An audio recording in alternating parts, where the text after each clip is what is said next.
Hey guys, Jay here, and hopefully this is the last of the Halloween videos.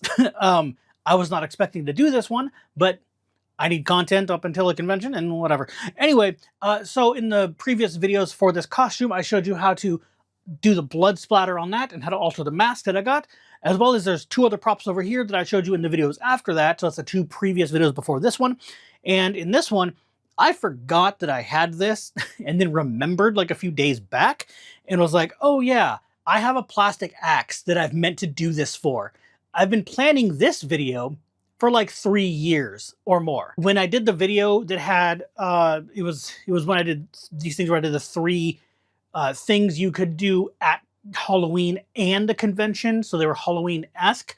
And I ran out of ideas for those, so those aren't coming out anymore. That's why I haven't done anymore. But during those videos, I did a mobster, like a 40s mobster or 30s mobster. And then I did a plague doctor. And I bought a lot of that stuff at GoodWill. And when one of those trips, I bought this axe. And I meant to do this video back then and forgot about it. So this video is how to repaint this thing. But unlike the other props, this one's plastic. So it's a completely different method to get it paint ready. The other ones, you just paint right on top of it because it's paint on top of foam. So it just soaks in and you call it good. This, you can't do that. And in fact, it still chips if I hit this on the table, it will chip. It's because there's nothing I can do about that. But the method to paint this is completely different, or to get it paint ready is completely different. So at least this video isn't going to be the same thing 3 times. So there's that. At the end of the video, I also will show you this bat that I have. This is just a plastic bat. It's done the exact same way, so just do it the same way. But I just want to talk about this real quick at the very end. So it'll be after the tutorial. But speaking of, we should actually get into the tutorial. All right, so I've taken it apart, which I just pulled it apart. This one is plastic. So that you can tell it's hollow, and it's all hollow and it's all plastic. So this is going to be done a bit differently than the other 2 props that I did. So, or at least the other 2 Halloween props. So I'm going to take some sandpaper and sand the whole thing down. However, this has a sticker on it. So I did get this from GoodWill and it was $3.99. So we got to take that sticker off, which that didn't work too well. If you want to, you can use a heat gun as well. Well, I got it most of the way off, so I can probably just use the sandpaper to get the rest of it off. But you can blast it with a heat gun real quick to undo the adhesive. But let me see here.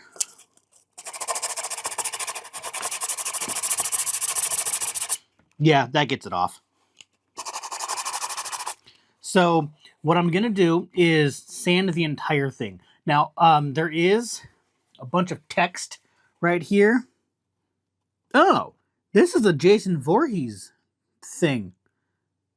Didn't know that. It's just a random thing I found at GoodWill. But it says right here, you won't be able to see it. But it has like a serial number or whatever for the product, made in China. Oh, it even has a date, production date, May 2014. Wow. But there's no way I'm going to be able to get all that off unless I really go at it. So let me see how far I can get.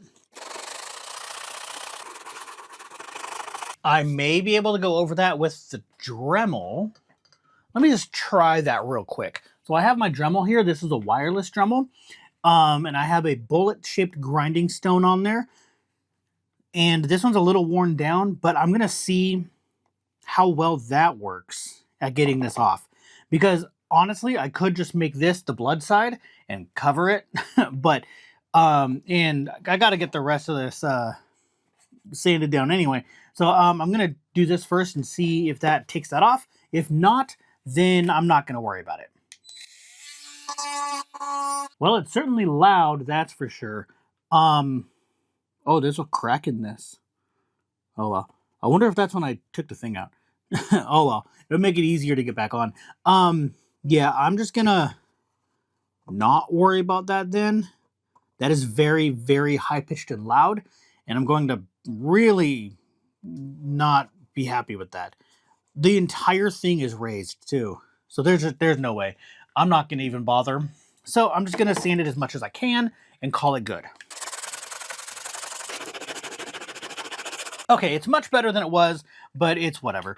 I'm just gonna go and sand the rest of it on both sides, and then I have to sand this too. I didn't really want to, but I'm gonna have to. But I can't get in the cracks here. The wood grain design. I don't know. Oh, you're not gonna be able to see that. It's not focusing.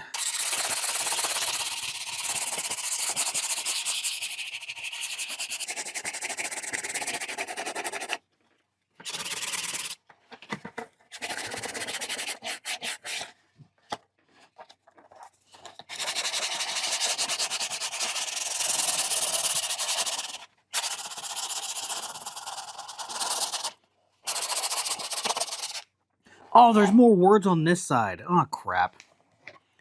Oh, good, it's on the same side.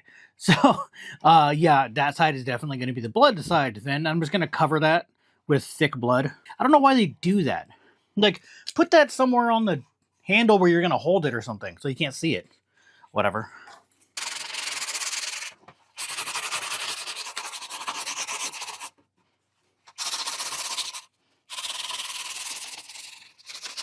And now I am painting it up with matte black acrylic paint because I need a matte surface. And that's exactly why I sanded everything. If you don't sand this, the plastic, it's too shiny and smooth, and the paint will just chip right off. The sanding gives it something to stick to.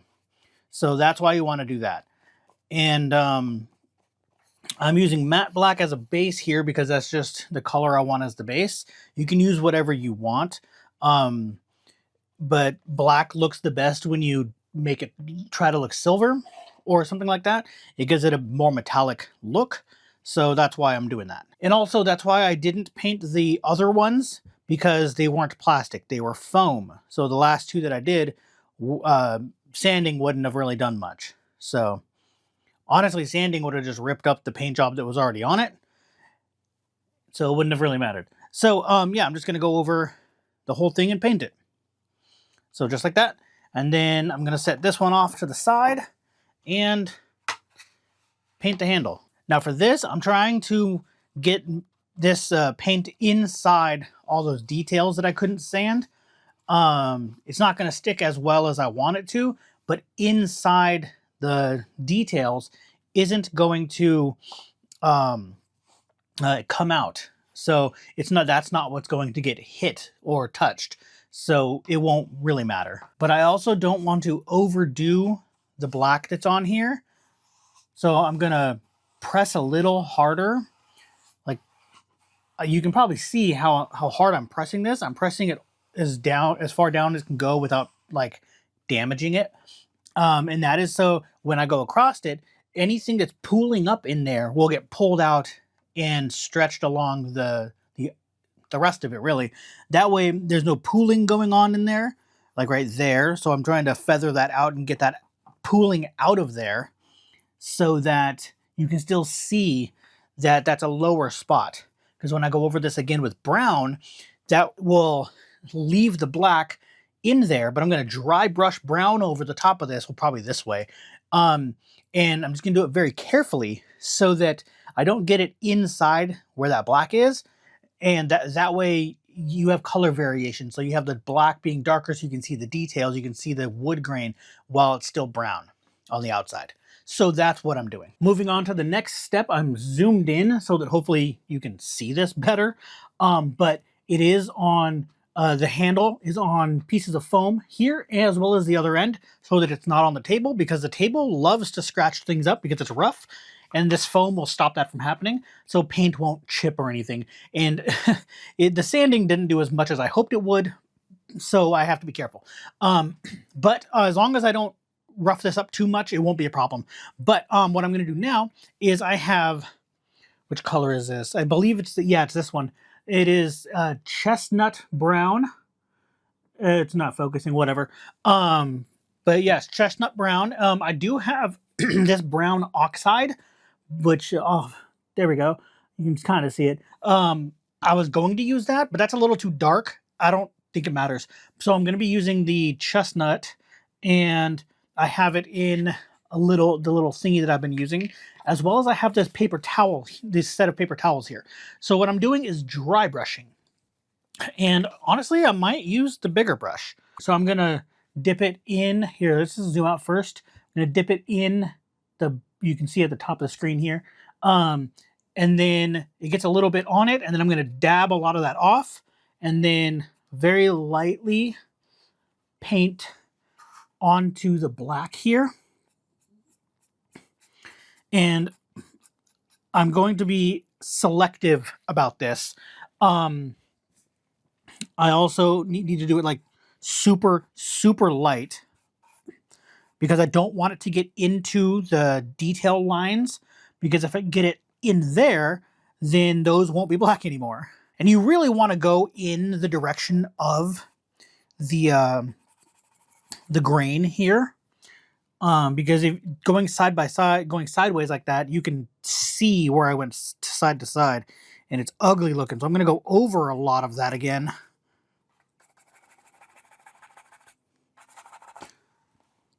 I mean, that is still getting in the crevices there, but it might not be too bad now that I see it. It doesn't look too bad.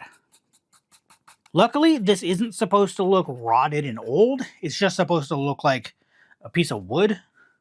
It's supposed to look like like you found a real axe for your character and you just used it. Okay, I'm getting a little a little heavy-handed here, so I may just see what happens here. Getting a little more on my brush than I was hoping for, but it's whatever. And so by going in the same direction as the grain, so I'm going along the grain like I said, doing that makes the brush strokes go in that direction so that it doesn't look weird. That way it looks like it's part of the grain.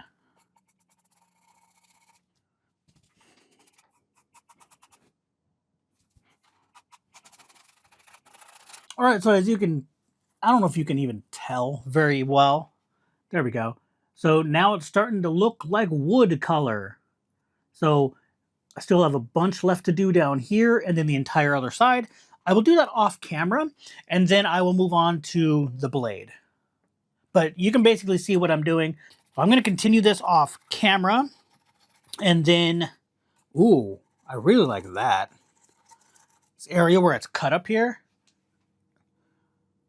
I made it like much brighter right where it's cut there. So it's like where the wood got cut or whatever. That looks really good. I like that. So I'll do that on the other side.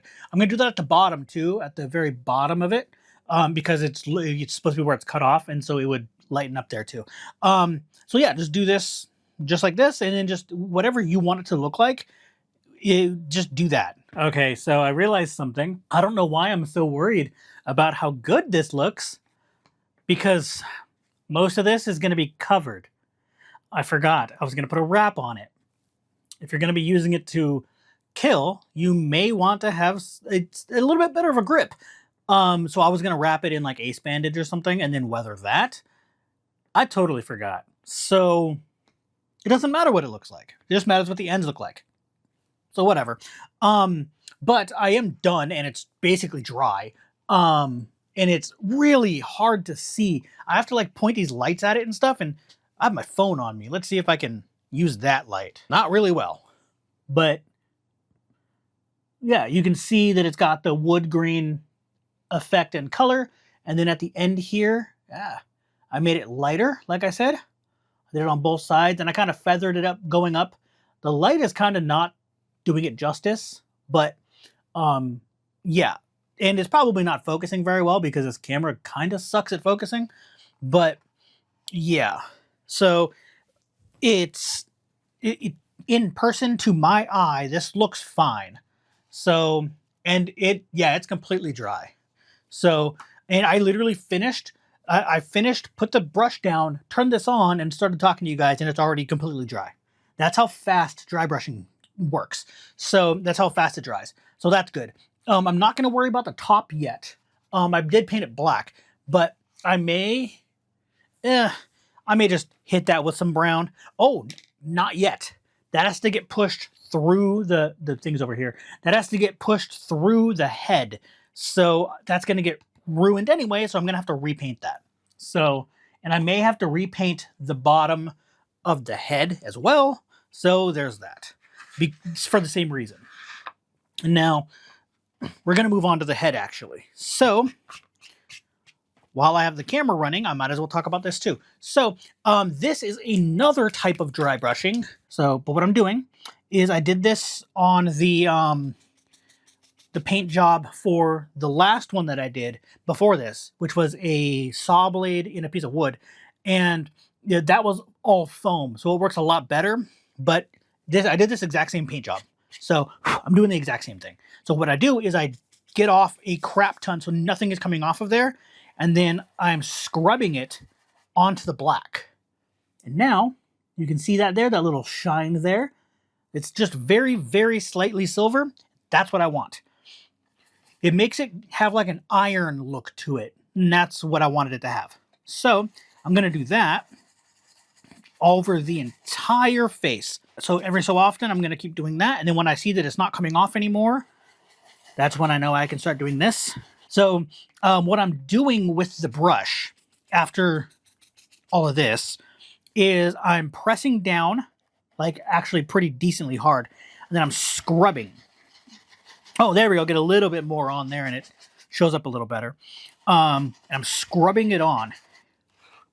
And this will take a couple of coats, but that's what I'm doing. And you want it to be kind of splotchy. So if it's looking spotty and not perfect, you did it right. But notice that I'm also going in circular motions.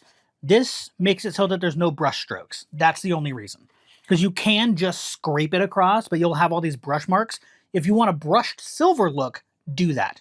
Because you can have brushed steel or brushed silver or whatever. And that's how you get that effect. But I don't want it to look brushed. Also, just like the dry brushing, this dries really, really fast. Everything is already dry. And like, already dry.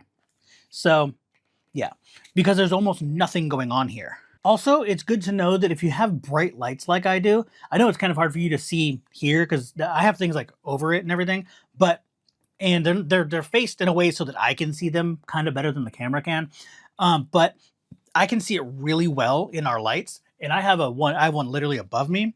If you have bright enough lights, you can see everything perfectly in person.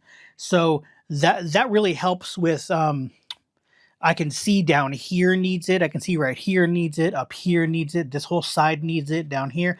You probably can't tell. Even like this, you can probably kind of tell, but not really. I can because of my lights. So if you can get some studio lights, even if you're not making videos, they help a lot. Or at least get a bright white light. Mine's yellow actually, so I have these two bright white lights here. But if you can get a bright white light to shine down on your stuff, that'll really help. So even just get a ring light. The one right over here is a ring light. So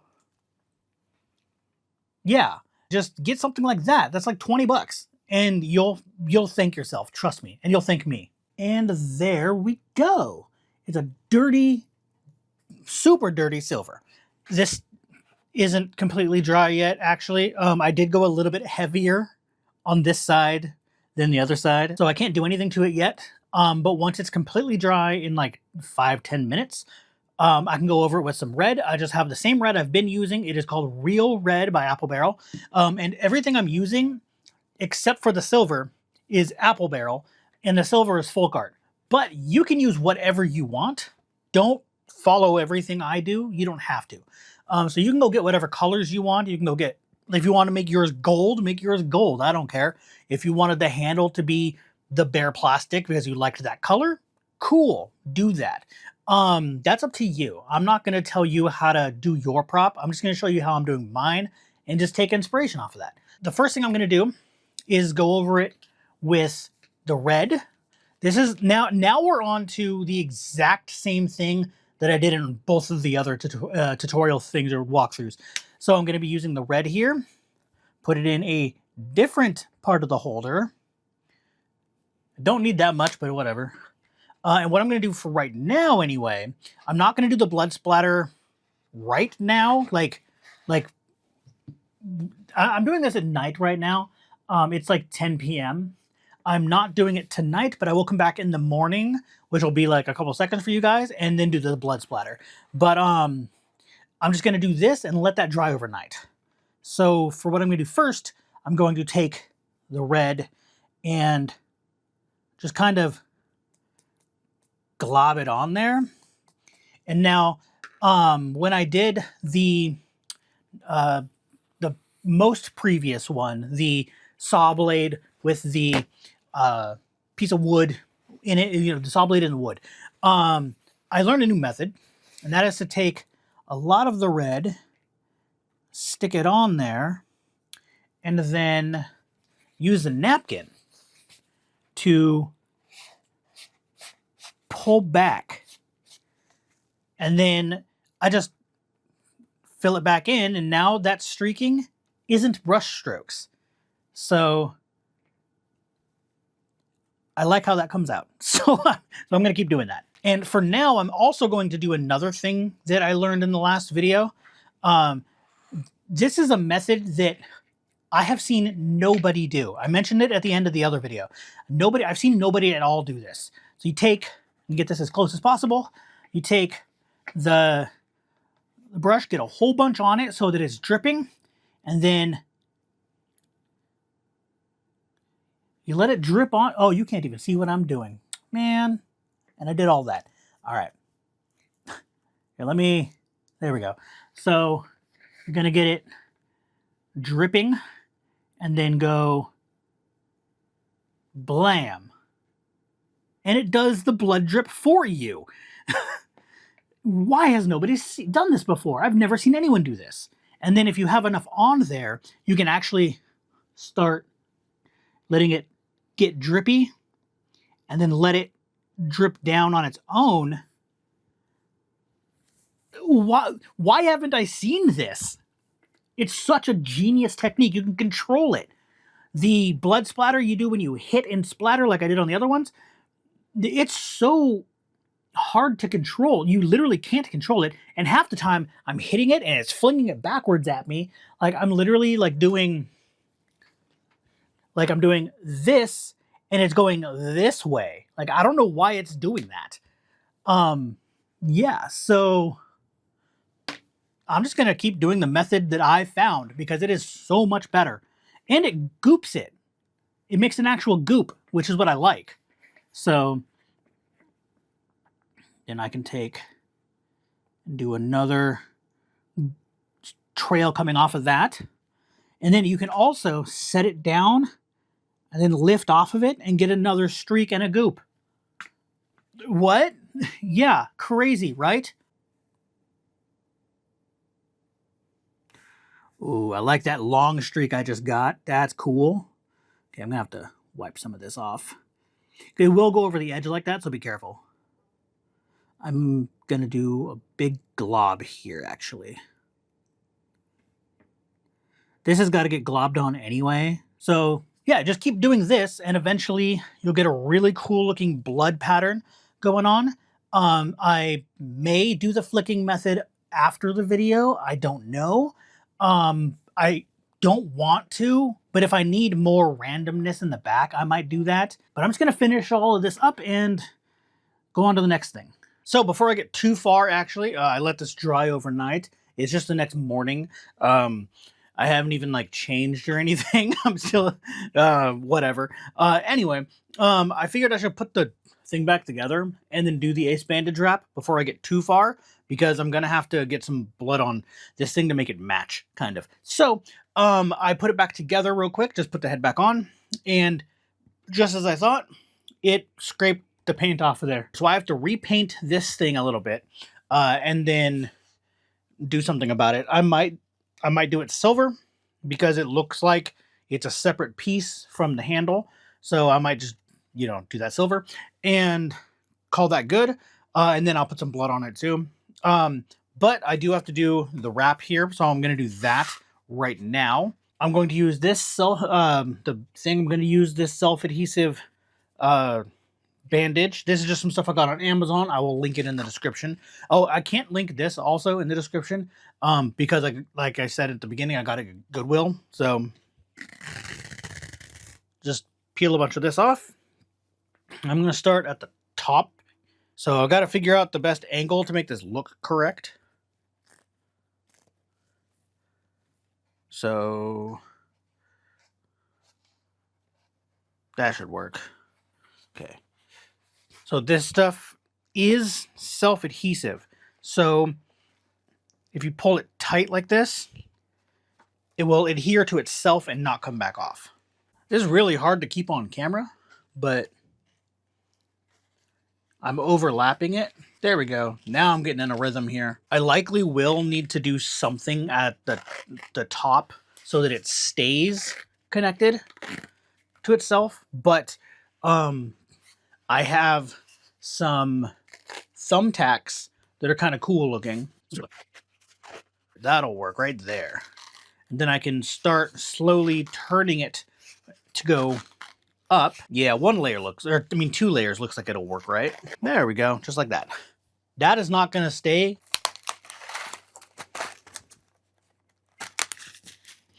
Like I said, I have these thumbtacks here. Might do 2 of them. One was tight enough, I may not even have to glue that. 2. There we go.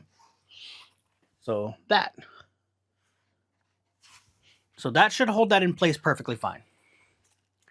And now I'm going to finish the blood.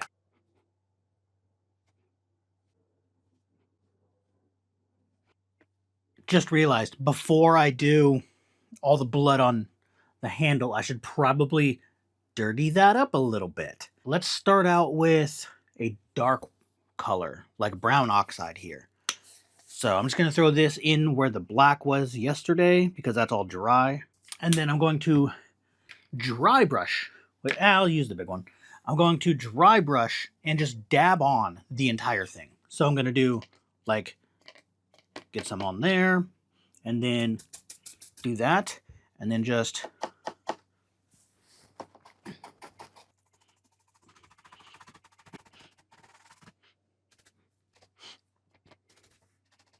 and then I'm also going to do streaks here just in case.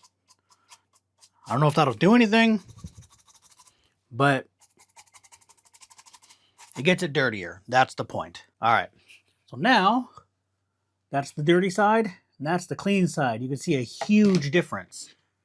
So that's what I just did. And then now, since I have this covered here, I don't want to go over like the other side by setting this down because then I can't set it down now. So I'm going to continue with the blood. I'm going to put some more blood down here. I'm even going to do stuff like this, where I get blood splotches, because this thing is going to get blood all over the white, especially where you're going to be handling it. So you'd probably hold it under the things there. This is not going to have much of any streaks other than where you're not touching. So because your hand is going to cover all of those, and we're using white gloves that have blood all over them, so they wouldn't get on your hands, but your gloves would smear it a little bit and like soak it in. So that's what you want it to kind of look like. And one thing you could do, which I'm going to, I don't even know where to set this, which I'm going to do later, is I don't have them right now with me because I used them all and I didn't realize that.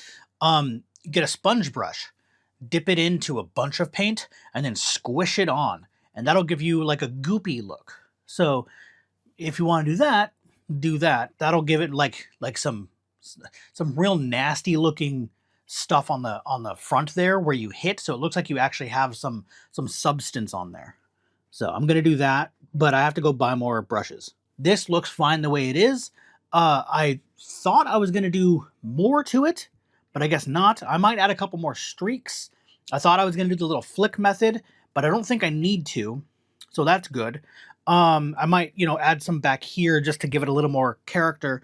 and then just do the other side, and then it's done. But I'll come back right at the end, right after this clip, to show you what the finished product looks like that we're going to actually use at the convention. Actually, real fast, I should probably mention this because I did it to the other side, and now I should do it to this side. I completely forgot, when you hit with this entire area is going to get covered in blood. So on the other side, I did this too, but I put a whole bunch on the front there, and then I'm just going like this and feathering it out. That's something that I may have to fix on the other ones because I didn't do the front where it would get a bunch of splashback like that. I didn't even do that on the other ones, and I may have to do that. And here is the end result. You may not be able to see too well, but in the light you can kind of tell. It's a little more goopy on the edge there. And then on the other side, it's also a little more goopy on the edge there. It's more three-dimensional, and it gives it some, just an extra level of I don't know what to call it other than 3D effect. Now, one thing is it did not cover all of the words. I don't know how well you'll be able to see it, but yeah, you can see it there. It didn't cover the words pretty much at all. If you want to, you can try to cover that, but I have some thick red right here, and you can still read it. So it didn't really do what I was hoping. And then here's on this side. So there's nothing I can do about that. If you want, just sand that down, like I said in the beginning. Do whatever you want. But yeah, that is the axe. All right, so that is how I repainted this axe. So let me talk about real quick the other thing I have, the bat. This is painted exactly the same way, except I didn't sand this down, and it's got a couple chips on it. Yeah, it just peels off because I didn't sand it. So sand it. The axe is sort of doing the same thing, because there's not a whole lot you can do to plastic to make it work. You just have to not hit it on things. But this isn't even for these. I got this stuff a while ago, like half a year ago. This bat actually came with someone that goes to the cons that we go to, on one of the Facebook pages, was selling what they were giving away 2 Hat in Time cosplays. And one was the Cat Yakuza outfit that you get in the game. And instead of the umbrella, she gets a bat. So I wanted the bat. That's the only reason I bought it. Or not bought it, the reason I had her send it to me. Since she was giving it away, I said, why not? I may use the cosplay, I don't know. But yeah, I wanted the bat, specifically because this is supposed to be for our Slipknot cosplays. The band Slipknot, I cosplay Mick Thompson, the guitar player. And my friend Atlas cosplays Corey, the vocalist, and then our other friend Hardy, he was going to cosplay Sean, who is one of the percussionists. He's the one that's in the clown mask all the time. He hits things with bats on stage, like he hits kegs and stuff. So we thought it'd be cool for him to have one. But this works really well for this. So might as well have an extra weapon. So now I have 4 weapons to choose from. And well, we all do really. And then Atlas has giant scissors, so if we all just trade weapons around and just leave them in the wagon that we carry around, we have 5 weapons to just pick through. And then if people want pictures with us, they can use whatever weapon they want as well. They can hold a weapon with us. But yeah, so this is just some fake blood ace bandage type thing. I just looked up bloody bandages on Amazon. I will link this exact one, but just know that this one, what it's made of, sheds a lot. But what I did was I hot glued it down in one spot, wrapped it around a whole bunch, and then hot glued the very end. So if you just hold it like this and you just have this end here, no one will see the glue. And then it's glued right here, which you're gonna hold it there anyway, so it doesn't really matter. So, but it came pre-bloodied, so I didn't even do anything to this. But I did paint the bat the exact same way that I painted the axe, but I just didn't sand it. But you can find bats at like Amazon or even at Spirit. They should have foam ones. So if you want to go the foam route, they'll be like the other weapons. You can repaint them the same way as I repainted those. You don't even have to put the bandages on it. You can do whatever you want, but I was just showing off we had another weapon. Anyway, yeah, so that is going to be the end of the video. So if you like it, go ahead and hit that thumbs up, subscribe for more, and I'll see you guys later.